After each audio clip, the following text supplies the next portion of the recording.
Vivo টি4 ultra নাকি IQ নিও 10 কোনটা গেমিং এর জন্য বেস্ট? চলুন শুরু করি ডিজাইন থেকে। আইকিউ এর ডিজাইনে এনার্জেটিক লুক রয়েছে, অন্যদিকে ভিভো টি4 আলট্রাতে রয়েছে একদম প্রিমিয়াম লুক, আর এটাও তুলনামূলকভাবে বেশি পাতলা ও হালকা আইকিউ এর তুলনায়।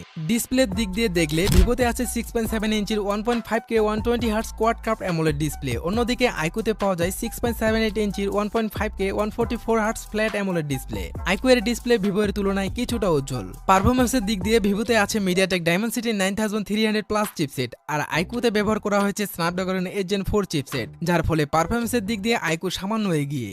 বিশেষ করে গেমিং এর জন্য আইকিউ দারুণভাবে অপটিমাইজ, তাই এটি গেমিং এ বেশি স্টেবল পারফরমেন্স করে এবং সামগ্রিকভাবে এটি ভালো গেমিং এক্সপিরিয়েন্স দেয়। তবে দৈনন্দিন ব্যবহারে দুটোই সমানভাবে ভালো। ব্যাটারি নিয়ে বললে আইকিউ স্পষ্টভাবে এগিয়ে, এতে 7000 mAh এর ব্যাটারি ও 120 ওয়াট চার্জিং সাপোর্ট করে, যেখানে ভিভোতে আছে 5500 mAh battery and 90 watt charging. ক্যামেরার ক্ষেত্রে ভিভো এগিয়ে, কারণ এতে অতিরিক্ত 50 মেগাপিক্সেল টেলিফোটো ক্যামেরা আছে, যা এটিকে আরো বহুমুখী করে তোলে। এটি তুলনামূলকভাবে বেশি ডিটেইলস ধারণ করে, কম আলোতে ভালো ছবি তোলে এবং অসাধারণ পোর্ট্রেট শট তোলে। আমি বলছি না যে আইকিউ খারাপ ছবি তোলে, সেটিও ভালো ছবি ও ভিডিও ক্যাপচার করে, তবে ভিভো এর মতো নয়। সফটওয়্যারের ক্ষেত্রে দুটোতেই আছে OS 15, তাই সফটওয়্যার এক্সপিরিয়েন্স পুরোপুরি একরকম। সামগ্রিকভাবে দুটি ফোনই চমৎকার। আপনি যদি ভালো পারফরমেন্স ও বড় ব্যাটারি চান তাহলে আইকিউ নিও 10 বেছে নিতে পারেন, আর আপনার যদি প্রাধান্য হয় ক্যামেরা ও প্রিমিয়াম ডিজাইন তাহলে ভিভো টি4 আলট্রা হবে আপনার জন্য উপযুক্ত। আরও এমন দারুণ ভিডিও পেতে এখনই সাবস্ক্রাইব করুন।